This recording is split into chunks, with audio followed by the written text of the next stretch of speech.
autre chose que les jeunes me posent toujours la question, quel est le meilleur? En réalité, les meilleurs sont pas parce qu'ils valent plus cher qui donnent une meilleure qualité. Tout dépend de la valeur du prix que vous voulez investir dans un K2. Vous avez le K2 qui est très abordable, vous pouvez l'avoir pour très peu, ou à peu près entre 19 et 25 piastres.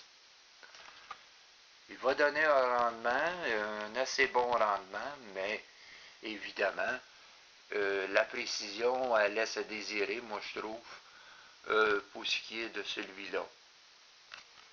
Mais pour débuter, celui-là est très bon, est très à conseiller pour débuter.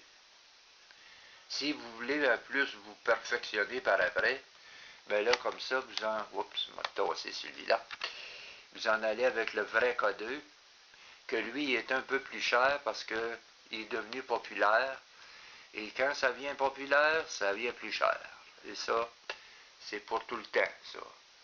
Et comme vous pouvez voir, là, il va fonctionner, faites-vous-en pas, il n'y a pas rien qui se passe. C'est tout simplement ma caméra qui fait faire ça. Il va faire de l'interférence. Et celui-là est beaucoup dispendieux. Je trouve qu'il exagère un peu. Ils sont rendus quasiment à 50, 70 pièces pour un K2 comme ça. Et on dirait que quand ça devient un petit peu plus populaire, le prix augmente partout. Donc ça, c'est un très bon que j'utilise souvent. Et celui-là, moi, j'ai plus confiance en lui pour ce qui est de sa précision, évidemment, mais aussi pour sa qualité. Ça fonctionne très bien. Moi, j'utilise souvent celui-là et j'ai eu des contacts avec assez spécial et j'ai trouvé ça fort amusant. Mais amusant, puis pas amusant, parce que quand vous faites du paranormal, il n'y a rien d'amusant là-dedans. Mais j'ai trouvé ça spécial, les contacts que j'ai eus avec celui-là. Évidemment, il est un peu plus cher que celui-là, mais vous allez avoir le meilleur rendement. Ça, c'est sûr que quand je m'approche de ma caméra, ça va faire ça. Il va sauter. Mais c'est normal, c'est la caméra qui fait un peu d'interférence. Donc, si vous voulez avoir un de qualité, prenez-en un comme ça. Bon, là, on va fermer celui-là, puis on va tomber sur le troisième. Évidemment, lui, il est tellement sensible. Lui, il est très sensible parce que, évidemment, j'avais allumé celui-là, puis il a fait ce que vous venez d'entendre, une alerte. Évidemment, si je branche celui-là, regardez bien, vous allez vous apercevoir comment lui est beaucoup plus sensible encore que celui-là. Et ça, je le fais pour des fois, là, voyez-vous, là, il ne marche pas. Mais aussitôt, lui, je vais le fermer. Automatiquement, je pense qu'il va arriver à le faire. Non, il ne l'a pas fait. Anyway, lui, ce que j'aime de lui, comme vous avez pu voir tantôt, sans que je m'en aperçoive, vous pouvez avoir la lumière dessus. Là, je me suis trompé de piton. C'est ça. On va mettre ça là. Et vous pouvez avoir la lumière comme ça dessus. Mais là, on ne voit pas grand-chose. Il faudrait que je m'approche. La lumière est verte. Et vous pouvez enlever la lumière. Vous n'avez pas besoin toujours de la lumière.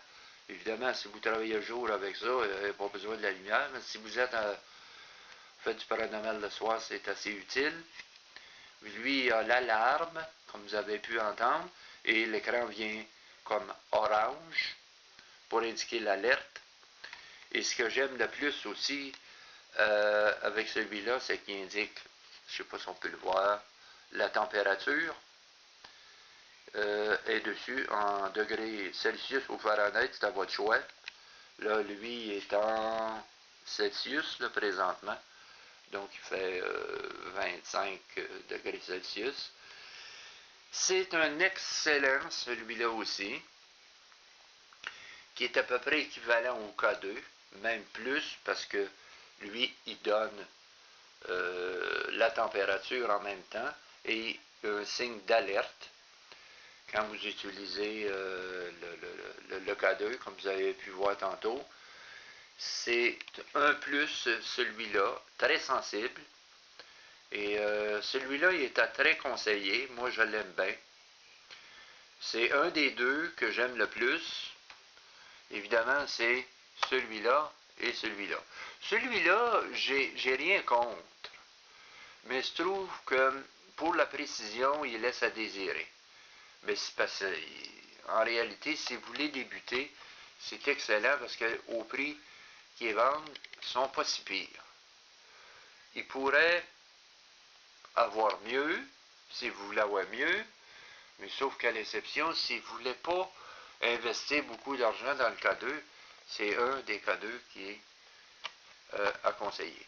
Si vous voulez investir dans le K2 dispendieux, vous prenez celui-là, et celui-là, ben, vous allez avoir un K2 de qualité, mais dispendieux, parce qu'il peut jouer jusqu'à 50-60 piastres.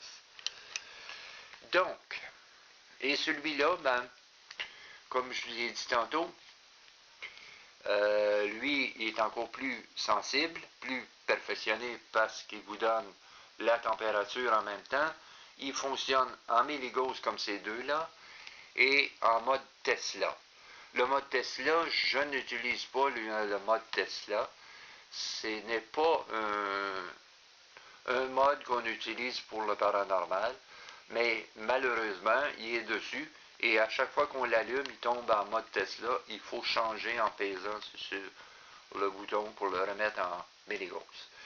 Évidemment, ça, c'est les trois que sont à conseiller. Donc, c'est trois. Tout dépend de ce que vous voulez en faire. Et tout dépend évidemment aussi des budgets que vous avez pour investir là-dedans.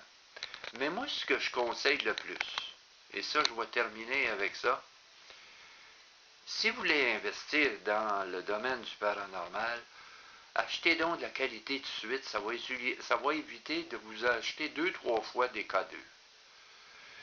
Moi, j'ai acheté les trois pour faire une différence, pour voir lequel qui était le meilleur, et je me suis aperçu que ces deux-là étaient vraiment bons. Celui-là, comme je vous dis, il laisse à désirer. Mais quand je vous dis simplement, si vous voulez investir dans quelque chose du paranormal, investissez tout de suite dans de la qualité. Comme ça va vous éviter de vous acheter des 2-3 K2 pour rien, de très mauvaise qualité. Achetez-en un de qualité tout de suite, vous allez avoir fini d'investir dans ça. C'est parce que c'est bon puis c'est pas bon d'investir dans des choses pas chères, mais sauf qu'à l'exception, c'est que plus tard, vous allez vouloir vous acheter un K2 comme celui-là, et celui-là va prendre la barre parce que vous ne l'utiliserez plus, vous avez toujours aimé celui-là. C'est la même chose avec celui-là. Fait que je vous conseille d'acheter des K2 de qualité, tout de suite en partant, fait que de même, ça vous évite d'en acheter 2-3 puis les laisser au rencard après. C'est la même chose pour les Ghostbox aussi. Et tout appareil que vous utilisez du côté paranormal, si vous n'êtes pas sûr d'utiliser ça, achetez pas ça. Ça dépend de ce que vous voulez faire avec ça. Et ça dépend de ce que vous voulez en utiliser aussi avec ça. Parce qu'il y a beaucoup de gadgets qui se font en paranormal, que j'en ai beaucoup dans mon coffre. Et il y en a que j'utilise rarement parce que c'est des choses qui sont plus gadgets que d'autres choses. L'équipement que j'ai présentement, là, je ne peux pas montrer mon coffre, il est tellement plein. Bon, j'ai un équipement paranormal qui joue dans les 1000, 1500, 2000 en équipement. Ça comprend la caméra infrarouge, pas infrarouge, mais la caméra Night Vision, je veux dire, et d'autres choses aussi qui s'imposent des machines pour le mouvement, et etc., etc. Là, je ne mentionnerai pas toutes parce que je vais passer la soirée là-dessus.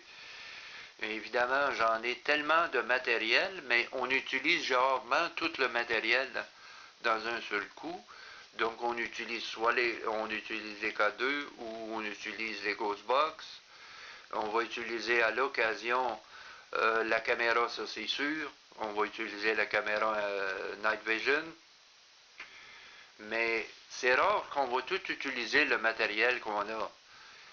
C'est toujours l'équipement, l'équipement élémentaire qu'on va utiliser le plus souvent, soit la caméra, les K2 et le Ghostbox. Et évidemment l'enregistreuse numérique. Moi j'en ai deux. J'ai un Olympus et un Sony.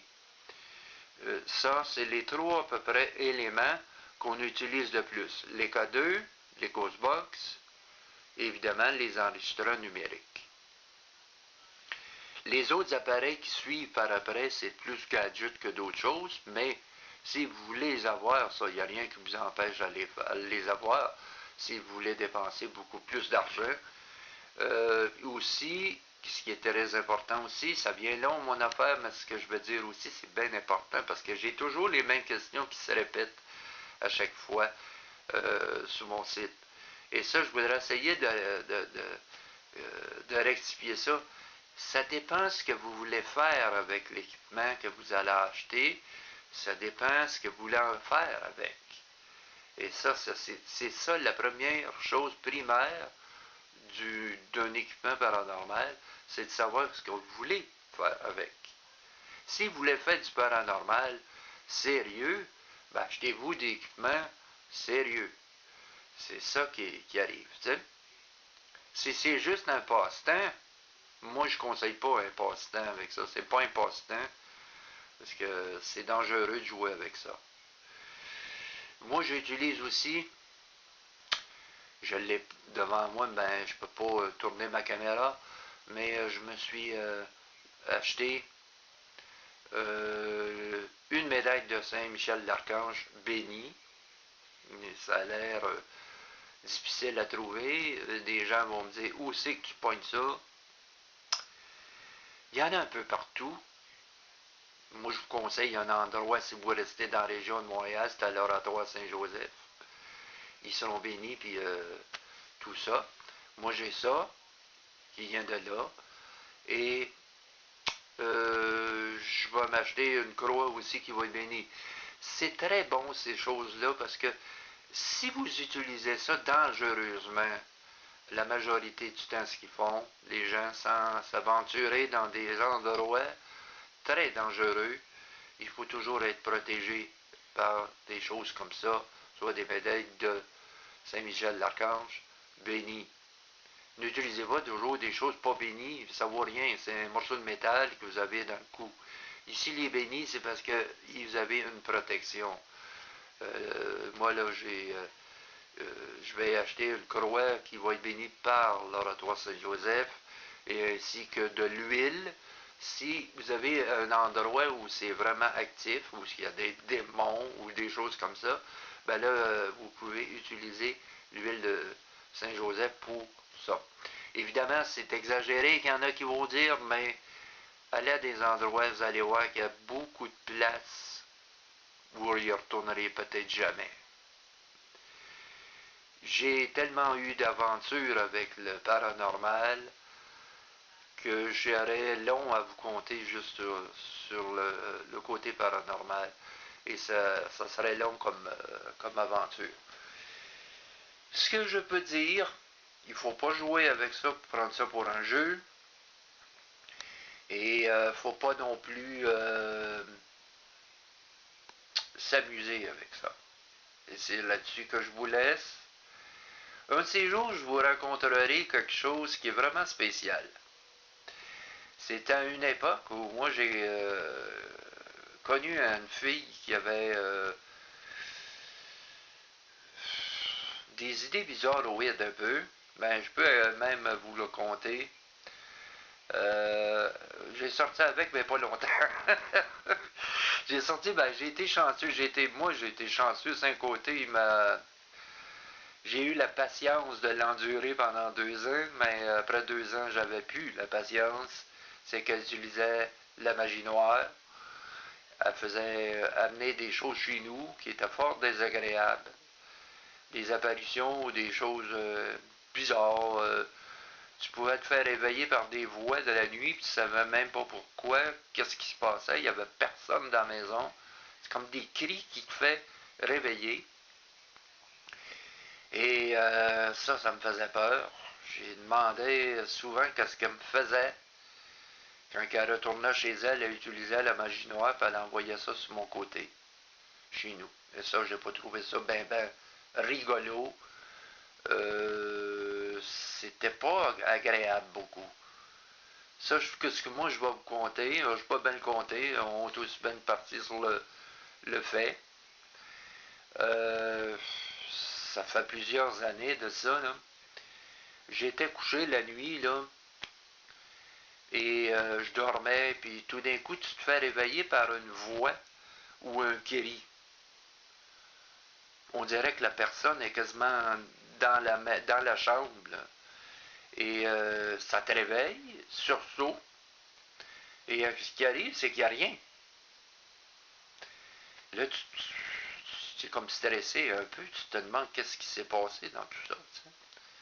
Après un certain temps, tu te rendors, et ça arrivait à l'occasion comme ça, ou des phénomènes plus bizarroïdes aussi qui arrivaient, c'est que 2 fois ça m'est arrivé, qu'elle utilisait la magie noire pour passer par ça, et qu'elle envoyait ça chez nous, où j'ai vu 2 apparitions totales, et j'avais jamais vu ces gens-là. C'était tellement spécial. Ça m'a réveillé d'une façon bizarre. Je dormais, mais j'ai senti qu'il y avait quelque chose qui était là, qui me regardait. Et je me suis réveillé sans panique, sans rien. Et j'ai aperçu la personne qui me fixait avec un genre d'habit, avec une casquette qui était plus ou moins dans les années 40, c'est 30 et 40. J'ai jamais vu cet individu-là. Il était jeune.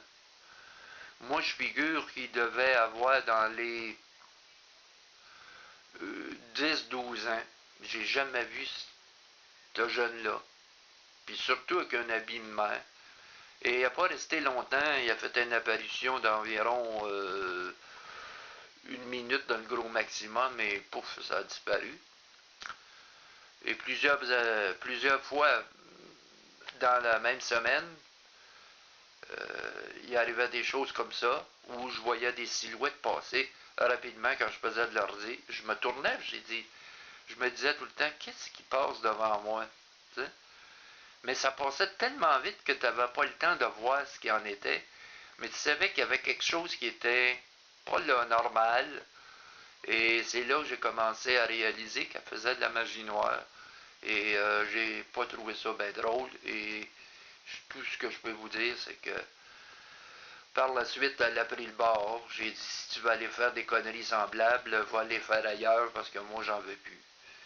Mais j'ai eu beaucoup de troubles en m'en débarrasser de la maison, ces choses-là. Il m'a fallu des prêtres pour m'aider à faire sortir ça de la maison. Et par la suite, j'ai jamais eu d'autres problèmes comme ça.